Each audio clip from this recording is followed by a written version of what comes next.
Over on Netflix, yes, we've got more. Well, is it a sport? That's a moot point. We have some professional wrestling for you in WWE Unreal. And here's a clip. For people that think, isn't that just a bunch of guys pretending to fight? When you see the behind the scenes, I don't know how you can't fall in love with the business. Yeah, I want to make sure it makes a noise, so it's going to be kind of thick. Oh my goodness! This was the biggest show of the year. I'm like freaking out, and then as soon as my music plays, I'm Rhea Ripley. So yes, the behind the scenes sports documentary is such a big thing at the moment, isn't it, Hannah? You know, you've got cycling, rugby, football, Formula One, NASCAR, American football, you name it, golf. They've made a behind the scenes documentary series about it. And this time we're going inside the world of WWE, which has become huge, isn't it? And in fact, well, one of its big stars, Hulk Hogan, passed away recently. I mean, I personally have never really got into WWE, but I know that it is huge. And of course, you know, the big stars of it, I mean, the potential for them. Look at The Rock.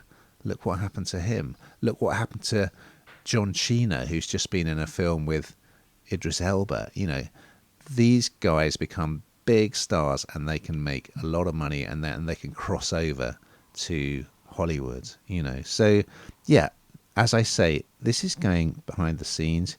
You're going to see people like The Rock, Cody Rhodes, who's kind of like the pin-up boy. I really liked Rhea Ripley, a female wrestler who looks very kind of goth. She's got lots of taxidermy at home. She's great. You do see John Cena. You see CM Punk making a comeback. So yes, I wasn't really familiar with all of these names, but it's very different from the wrestling I grew up watching, which was on a Saturday afternoon on ITV with people like Giant Haystacks and Big Daddy. And this is showbiz, you know. So what's quite interesting, I mean, everybody knows that, you know, of course, they're not real fights as in like a boxing match, but they're actually storylines with characters that are very carefully choreographed, and they have to be because it's dangerous as well. You've got people like smashing each other over the head with chairs and stuff like that.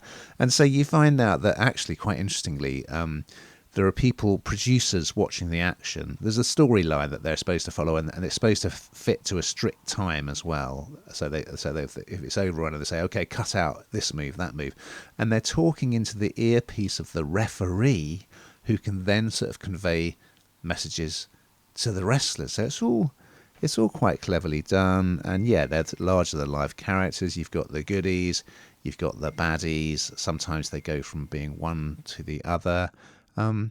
So I did find it quite an interesting look behind the curtain, but I'm not that into WWE, as I say, but I know there are a lot of fans out there, so I think this will go down very well.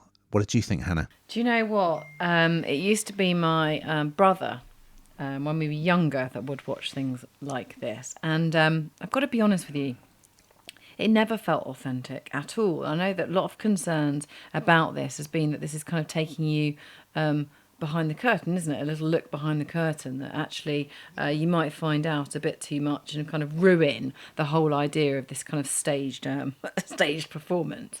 I'm not sure it did that for me, because actually it's always felt staged. I don't know how. I've never understood how these stars have become so big, and like you said, there's been some hugely successful names in this business. It's just absolutely absurd to me, and I'm not sure that this has done anything to change my mind on that. It's just a really strange pretending to throw people around and make, well, I suppose they do make a wad of cash from it. But yeah, the sneak peek behind the curtain, I think people, if people are interested in WWE, then it could be interesting. Is it teaching them anything they don't know? I wouldn't have thought so, unless you thoroughly do believe everything you see. And as you say, there's lots of kind of things like this at the moment, isn't there? Sort of behind the scenes document, even what we were talking about earlier, you know, at football, soccer stadiums, what's really going on. And I guess that nosiness is in us all, and that does sort of scratch that itch, so to speak. But I didn't. I've got to be honest with you. I don't think it told me anything I didn't already know.